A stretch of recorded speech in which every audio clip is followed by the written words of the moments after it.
Welcome friends. तो आज आपके लिए एक बहुत बड़ी न्यूज़ लेकर आए हैं। केएएस के जितने भी एस्पिरेंट्स हैं जो केएएस के प्री के एग्ज़ाम की तैयारी कर रहे हैं, जिन्होंने फॉर्म भरा है, उनके लिए हम क्लासेस स्टार्ट करने वाले हैं। वो भी free of cost online classes यहाँ पर स्टार्ट होने वाली है। जो आज की हमारी क्लास है वो मैराथन सेशन रहेगा वर्ल्ड ज्योग्राफी पे। तो पहले हम वर्ल्ड ज्योग्राफी को कवर करेंगे, देन इंडियन ज्योग्राफी को। तो इस तरह सब्जेक्ट वाइज हम चलते जाएंगे। तो पार्ट फर्स्ट हमारा वर्ल्ड ज्योग्राफी का आज रहने वाला है। जितने भी एस्पिरेंट्स जो केएएस प्री की तैयारी कर रहे हैं तो हमारे साथ जुड़ सकते हैं। इसके अलावा अगर आपने फॉर्म नहीं भरा है, अगर नायब तहसीलदार या फॉरेस्टर जैसे एग्ज़ाम्स की अगर आप प्रिपरेशन कर रहे हैं तो भी आप हमारे साथ जुड़ सकते हैं। तो आइए स्टार्ट करते हैं।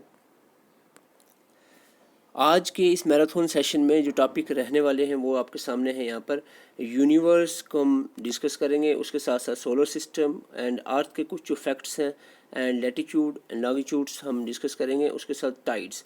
तो ये जो टॉपिक हैं ये आज हम कवर करने की कोशिश करेंगे। तो एक इम्पॉर्टेंट बात आपको बता दूं, यहाँ पर बहुत ही क्विक ये सेशन रहेंगे, तो इसको आप क्विक रिवीजन की तरह समझें।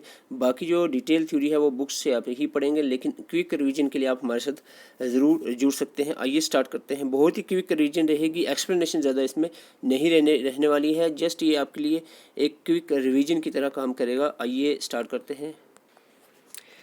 सबसे पहले हम बात करें कॉस्मोलॉजी, तो इसको हम कहते हैं स्टडी ऑफ यूनिवर्स। तो स्टडी ऑफ यूनिवर्स यहाँ पर हम देखेंगे कि यूनिवर्स के बारे में साइंटिस्ट ने क्या क्या कहा है, किस तरह से यूनिवर्स बना है। तो उसके बारे में कुछ इंपॉर्टेंट साइंटिस्ट को हम यहाँ कवर करेंगे। सबसे पहले हम बात करें, प्लोटमी ने 140 एडी में कहा कि earth was the centre of universe and sun and heavenly bodies revolve around it.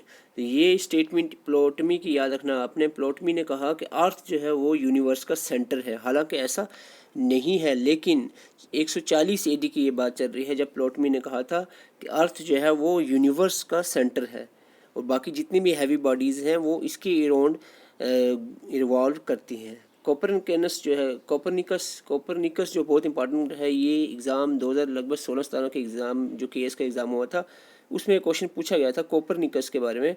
1543 AD में इसने कहा कि sun was the centre of universe.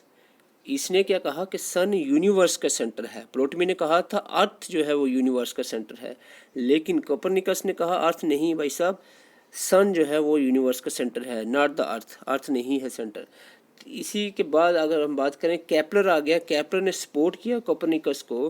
Copernicus theory जो थी वो थी sun was the centre of universe.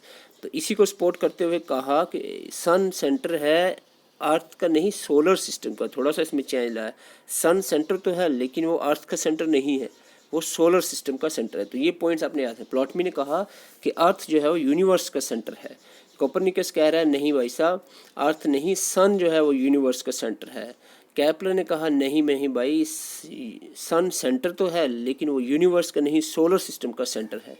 तो आगे हम चलें तो हर्शल आ गया। तो हर्शल ने कहा कि solar system was a part of Galaxy. तो सोलर सिस्टम से भी आगे कोई चीज़ है, दैट इज़ गैलेक्सी। ये हर्शल ने कहा कि सोलर सिस्टम जस्ट एक पार्ट है गैलेक्सी का।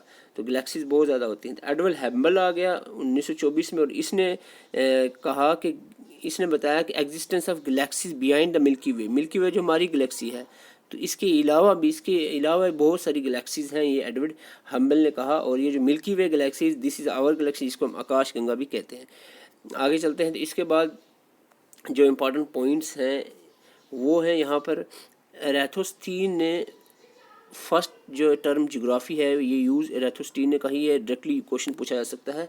इसके बाद हम आगे चलते हैं। Closest star to our solar system जो है वो है आपका प्रोक्सिमा सेंचुरी। और ब्राइटेस्ट स्टार की बात करें, दिस इज़ सीरियस। तो this is something about the universe. जो कुछ इंपॉर्टेंट पॉइंट्स जो मेन टॉपिक आने वाले हैं वो हम आपको डिटेल से करवाएंगे, लेकिन ये कवर करना बेसिक है। स्टार्टिंग से हम चलेंगे तो अच्छा रहेगा सीक्वेंस में। तो ये इस पोर्शन से ज़्यादा क्वेश्चन नहीं पूछे जाएंगे यूनिवर्स से। तो यहाँ से जो क्वेश्चन बढ़ता है तो मैं आपके सामने लाया हूँ। एपोजी पेरिजी क्या है, एफिलोन और पेरीहिलोन क्या है। तो यहाँ से दोनों पार्ट से आप क्वेश्चन, यहाँ से एक क्वेश्चन बन सकता है अगर वर्ल्ड ज्योग्राफी से क्वेश्चन आते हैं। तो एपोजी और पेरिजी क्या है, आपने ये है डिस्टेंस। एपोजी और पेरिजी जो डिस्टेंस है अर्थ और मून के बीच में। एफिलोन और पेरीहिलोन जो डिस्टेंस है किसके बीच में, पोजीशन है अर्थ और सन के बीच में। तो अगर हम बात करें एपोजी की, तो it is farthest distance between Earth and moon.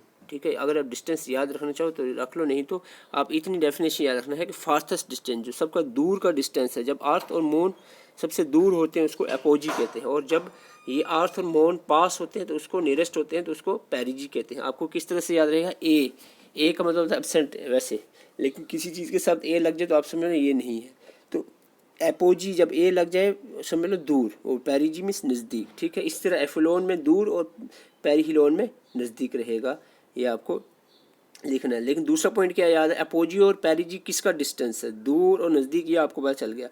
Apogee ए जहाँ लगा वहाँ दूर और पोजी पेरिजी मीन्स नज़दीक, लेकिन किसका यहाँ पर एपोजी और पेरिजी अर्थ और मून के बीच के डिस्टेंस की बात चल रही है।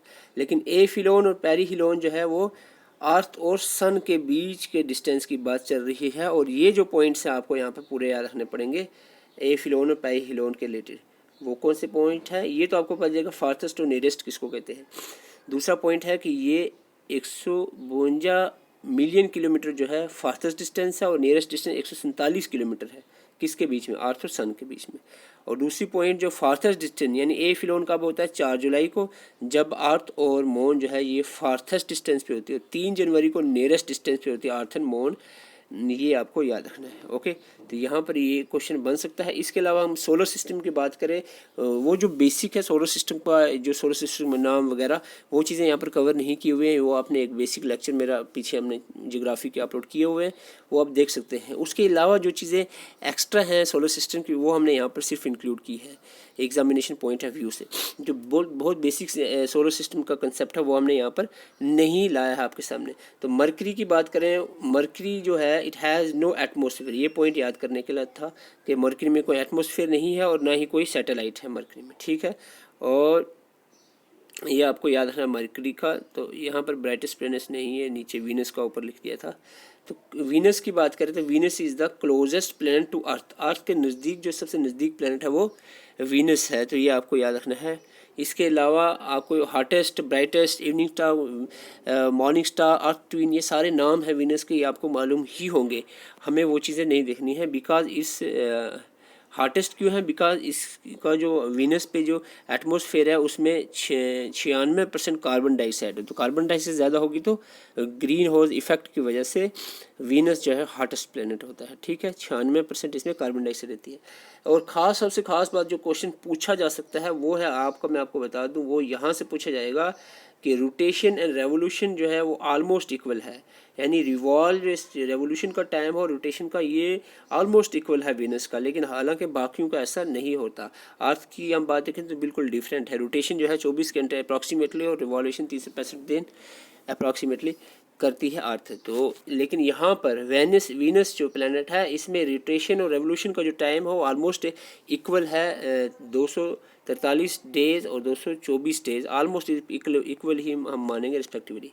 और रोटेशन जो है ये एक और ख़ास बात बैकवर्ड करती है, उल्टा, यानी इस तरह से रोटेट करता है Venus planet, east to west की तरफ रोटेट करता है, जिसको एंटी क्लॉकवाइज रोटेशन कहते हैं। अनलाइक अदर जो है वो क्लॉकवाइज ही रोटेशन करते हैं।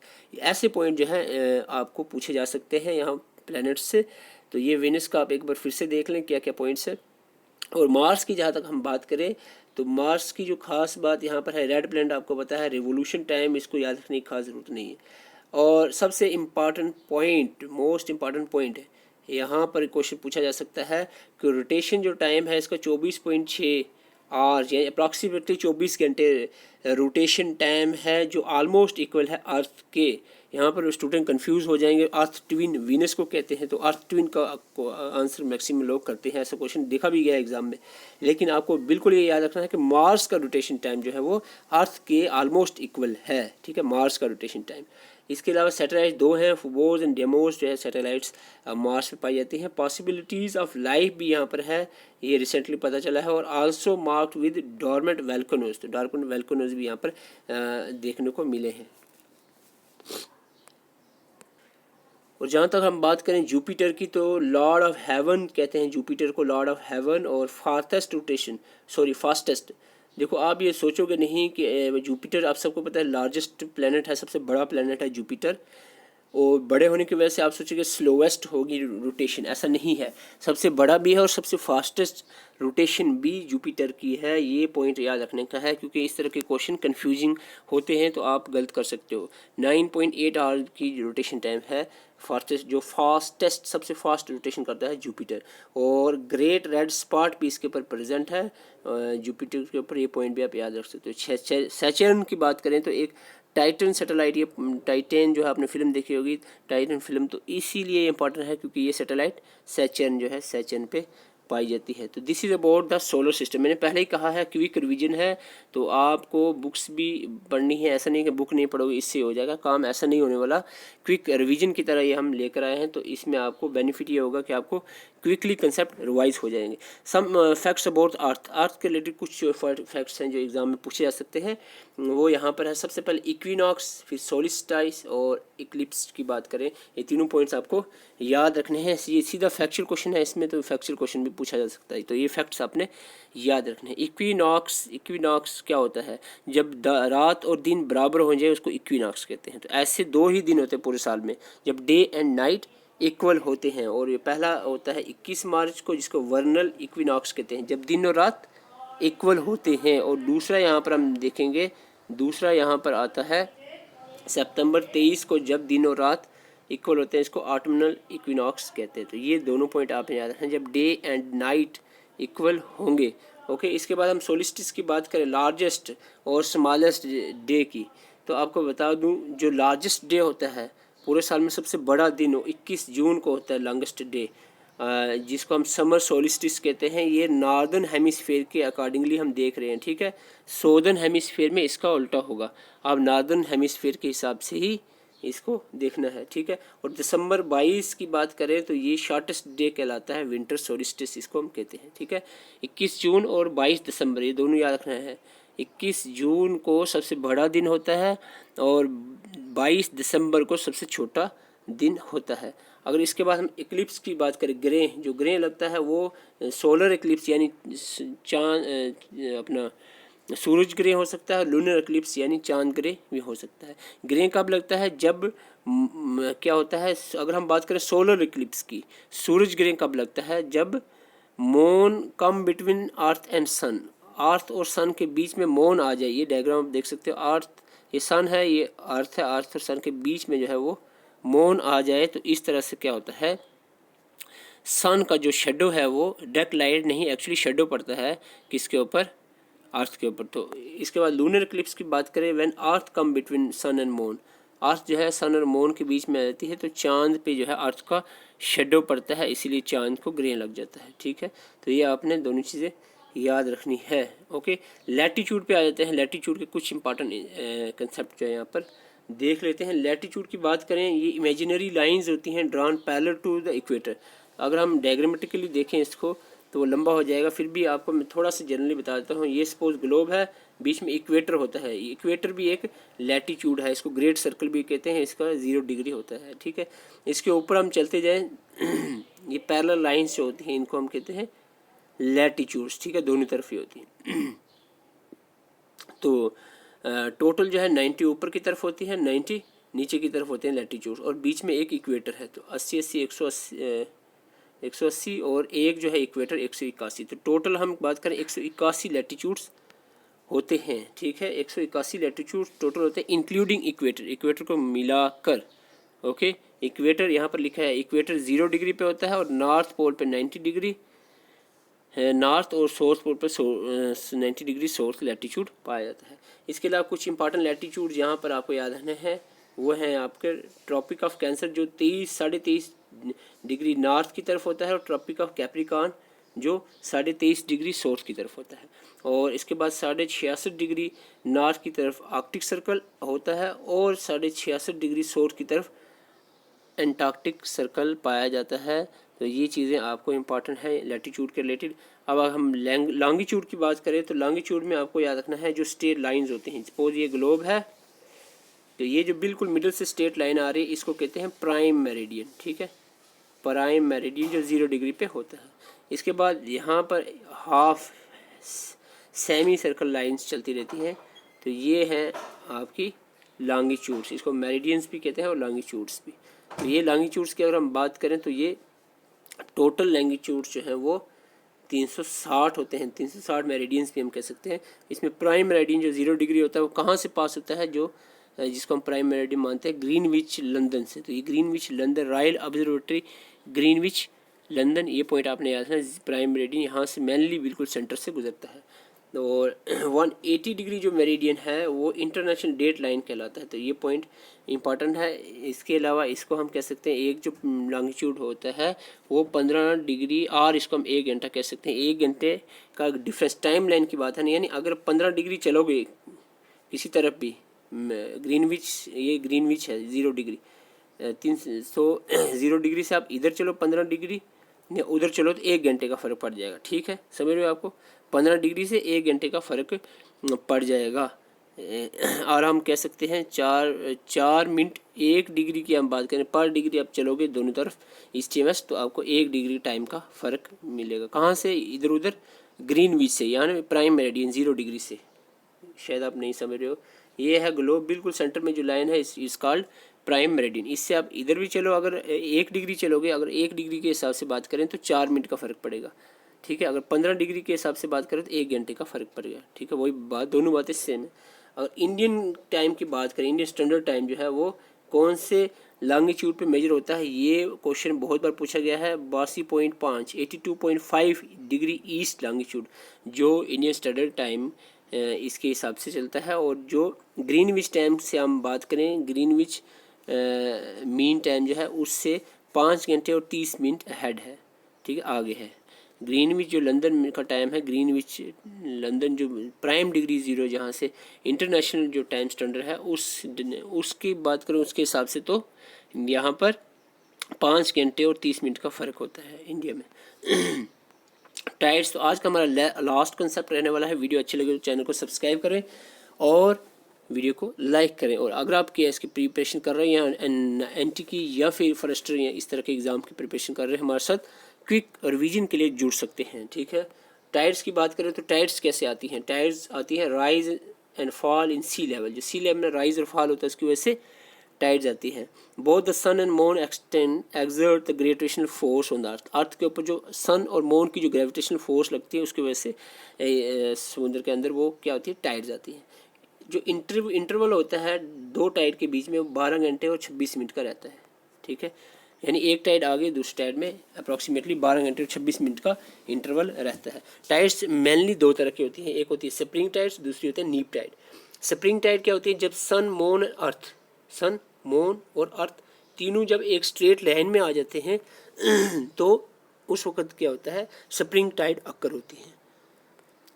और स्प्रिंग टाइड के बारे में हम और बात करें तो ये ट्वाइस अ मंथ, यानी 2 बार, 1 महीने में 2 बार अक्कर होती हैं स्प्रिंग टाइड्स।